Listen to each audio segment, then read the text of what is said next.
कर्नाटक के बेंगलुरु में बैनुल-अक़वामी तिजारती मेला 2026 मुनक्किद हुआ। इस मेले में मरकजी वजीर ज़राअत शिवराज सिंह चौहान और दीगर ने शिरकत की। इस मौके पर मरकजी वजीर ज़राअत ने कहा कि किसानों को फायदा पहुंचाने के लिए नए बाजार खोलने होंगे।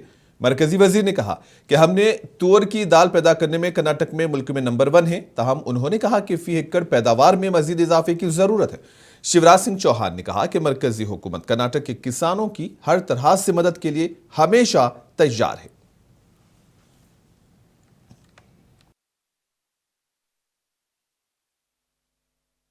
आपने बिल्कुल ये सही थीम रखी है कि केवल उत्पादन से काम नहीं चलेगा, उत्पादन के पार हमको जाना पड़ेगा, वैल्यू एडिशन और नए बाजार खोजने पड़ेंगे, तब किसान को ठीक कीमत मिलेगी, ठीक दाम मिलेगा। और इस काम में भारत सरकार प्रधानमंत्री श्रीमान नरेंद्र मोदी जी के नेतृत्व में कर्नाटक के साथ कदम से कदम और कंधे से कंधा मिलाकर चलेगी।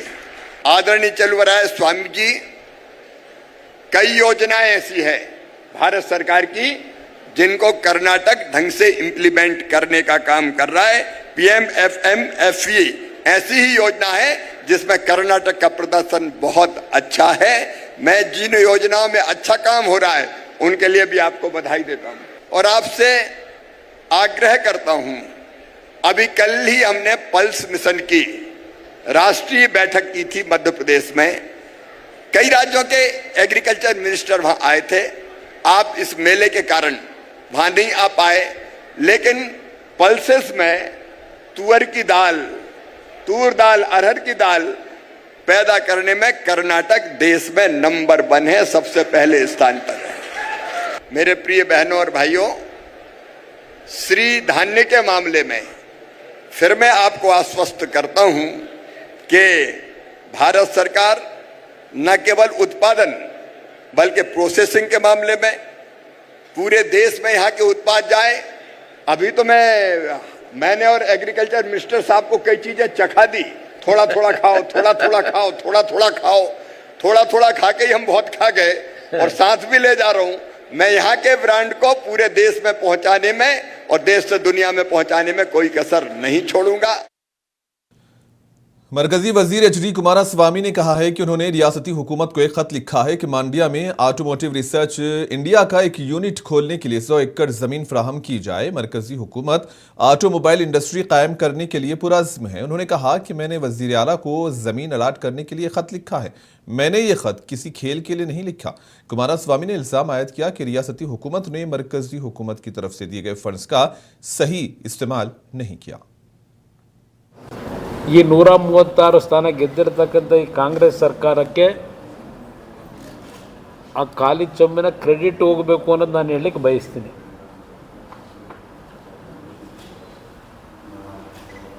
ಕೇಂದ್ರ ಸರ್ಕಾರ ಆಯವ್ಯಯವನ್ನು ಮಂಡನೆ ಮಾಡ್ತಕ್ಕಂಥದ್ದು ಬೇರೆ, ಹಲವಾರು ಇಲಾಖೆಗಳಲ್ಲಿ ಕೊಟ್ಟಂಥ ಹಣವನ್ನು ಯಾವೊಂದು ಕೇಂದ್ರ ಮತ್ತು ರಾಜ್ಯ ಸರ್ಕಾರಗಳ ಆ ಸ್ಕೀಮ್ಗಳಲ್ಲಿ ಇರ್ತಕ್ಕಂಥ ಏನಿದೆ, ಒಂದು 60% 40%ನ ಒಂದು ಶೇರನ್ನು ಇವತ್ತು ಎರಡು ಕೇಂದ್ರ ಸರ್ಕಾರ ರಾಜ್ಯ ಸರ್ಕಾರ ಏನು ಮಾಡಬೇಕಾಗ್ತದೆ. ಹಂಚಿಕೆಯಲ್ಲಿ ಹಲವಾರು ಸ್ಕೀಮ್ಗಳು ಇವತ್ತು 53ಕ್ಕೂ ಹೆಚ್ಚಿನ तमिलनाडु के वजीर आला M.K. स्टालिन ने इतवार के रोज वजीर आजम नरेंद्र मोदी को खत लिखा जिसमें उनकी फौरी मुदाखलत की दरख्वास्त की गई है कि वो वजारत रेलवे को मतलूबा फंड्स जारी करके रियासत में मंजूर शुदा प्रोजेक्ट्स को तेज करने और इल्तवा में रखे हुए प्रोजेक्ट्स को बहाल करने की हिदायत दी। स्टालिन ने इस बात पर रोशनी डाली कि रेलवे के कई अहम मंसूबों की पेशरफ्त में वजारत रेलवे की जानिब से फंड्स जारी करने में ताखीर और इनफरादी मंसूबों के लिए जुजवी तौर पर फंड फराहम करने के अमल की वजह से रुकावट बन रही है।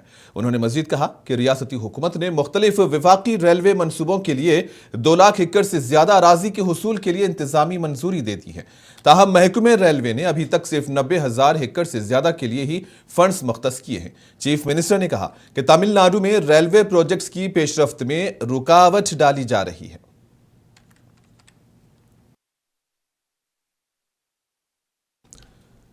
तमिलनाडु के गवर्नर आर.एन. रवि ने पद्मश्री अवार्ड से 2026 के एजाज से नवाजे गए शख्सियात को मुबारकबाद दी। इस जिमन में एक तकरीब मुनक्किद हुई। इस मौके पर गवर्नर ने कहा कि पद्मश्री अवार्ड याफ्तगान ने अपने शोबों में गैर मामूली खिदमात अंजाम देकर न सिर्फ रियासत बल्कि पूरे मुल्क का नाम रोशन किया है।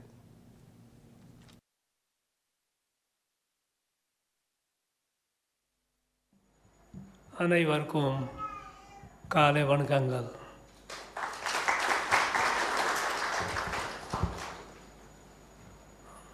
We are here today to celebrate a national recognition, one of the highest national recognition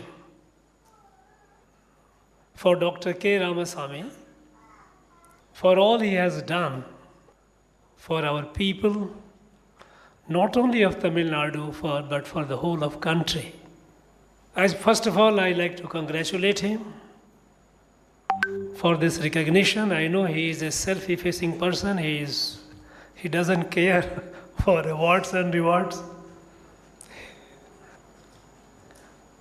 Recognition to him is actually what Mr. Shanmugam said, is a recognition to all the farmer community,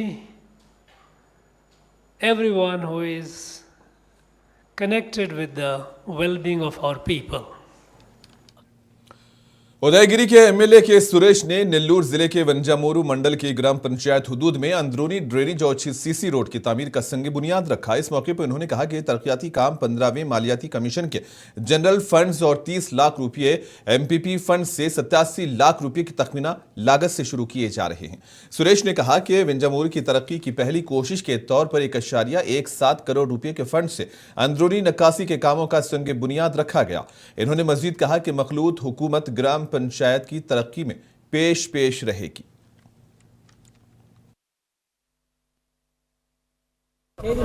Vinjamuru పట్టణంలో ఉన్నాము. వింజమూరు పట్టణ business road మీద ఆ road మీద ఉన్నాము. ఒకసారి మనం వింజమూరు మండలం గురించి ఆలోచన చేస్తే ఇప్పటి వరకు దాదాపుగా 3 కోట్ల రూపాయలతోటే గ్రామాల్లో కనెక్టింగ్ రోడ్స్ వేసుకోవడం జరిగింది. అలాగే వింజమూరు పట్టణంలో డయాలసిస్ సెంటర్ పెట్టుకోవడం జరిగింది. అలాగే అన్నా క్యాంటీన్ రెడీగా ఉంది స్టార్ట్ చేయడానికి. ఇంతకుముందు కాకర్లా చారిటబుల్ ట్రస్ట్ ఇచ్చి రన్ చేసిన అన్నా క్యాంటీన్ అది కొన్ని కారణాల వల్ల మూతపడిన కారణంగా ఈ గవర్నమెంట్ నుంచి వచ్చిన అన్ని హంగులతోటే అన్నా క్యాంటీన్ స్టార్ట్ చేయడం జరిగింది. అది కొద్ది రోజుల్లో మొదలు పెడతాం. అలాగే వింజమూరు పట్టణాల సమస్యలు చూసుకుంటే మనం ఒకసారి డ్రైన్లు అవ్వచ్చు, డ్రైన్లకి ఏ రోజున కూడా గత 40 సంవత్సరాల్లో కూడా ఏ రోజున కూడా ఒక పెద్ద మొత్తంలో డ్రైన్కి ఖర్చు పెట్టి మేము ఒకసారి విజిట్ చేస్తే ఇక్కడ ఒక 4 డ్రైన్లు ఉన్నాయి, పెద్ద డ్రైన్లు, అవుట్లెట్ లేని డ్రైన్స్. డ్రైన్ అయితే ఉంది కానీ దానికి అవుట్లెట్ లేదు, వాటర్ ఎక్కడికి పోని పరిస్థితి, స్టాగ్నెంట్ అయిపోయి దారుణమైన పరిస్థితిలో ఉన్నాయి 4 డ్రైన్లు కూడా. साबिक वजीर काकानी गोवर्धन रेड्डी ने इल्जाम आयद किया कि अंबाटी रामबाबू पर झूठे मुकदमात दर्ज करके उन्हें गिरफ्तार किया गया। इतवार के रोज उन्होंने अंबाटी के अहलखाना से मुलाकात की। इस मौके पर काकानी ने कहा कि अंबाटी के घर पर हमला करना निहायत काबिल मजम्मत अमल है।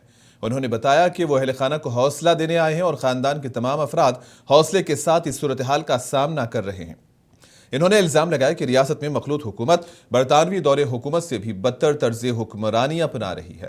रियासत में गैर एलानिया इमरजेंसी नाफिज है। उन्होंने कहा कि रियासत में जारी मुख्तलिफ मसाइल पर अंबाटी की जानिब से उठाए गए सवालात से हुकूमत बौखलाहट गई है और इसी वजह से उन पर हमला करके गिरफ्तारी अमल में लाई गई है। స్థితికి ఈరోజు తెలుగుదేశం పార్టీ దిగజారిపోయి ఏదో కారణాలు చూపించి అంటే రాంబాబు గారిని అరెస్ట్ చేయాలి, రాంబాబు గారిని అరెస్ట్ చేయడానికి ఒక కారణం కావాలి, ఆ కారణాన్ని మీరు అన్వేషించాలి, ఆ అన్వేషించే ప్రక్రియలో ఇది దొరికింది, దీన్ని ఉపయోగించుకోవాలనేటువంటి ఒక దుర్మార్గమైనటువంటి ఆలోచనతో మీరు పనిచేశారు. కాబట్టి ప్రజలు గమనిస్తున్నారు, ఈ సమాజం గమనిస్తుంది, మీ వ్యవహార శైలి ఏ విధంగా ఉందనేటువంటిది ఈరోజు అర్థమైపోయింది. ప్రతి విషయంలో కూడా మీరు చేస్తున్నటువంటి ఈ సాంప్రదాయం ఏదైతే మీరు తీసుకొచ్చారో రేపటి రోజు ఒకటే గుర్తుంచుకోండి, వైఎస్ఆర్ కాంగ్రెస్ పార్టీ అధికారంలోకి వచ్చిన తర్వాత మీరు తట్టుకోలేరు, మీరు నిలబడలేరు, మీరు వీటిని గురించి తప్పించుకోలేరు. కాబట్టి ప్రతి ఒక్క విషయం ప్రతి కార్యకర్త గుర్తుంచుకుంటాడు, మేము అందరం కూడా గుర్తుంచుకుంటాం.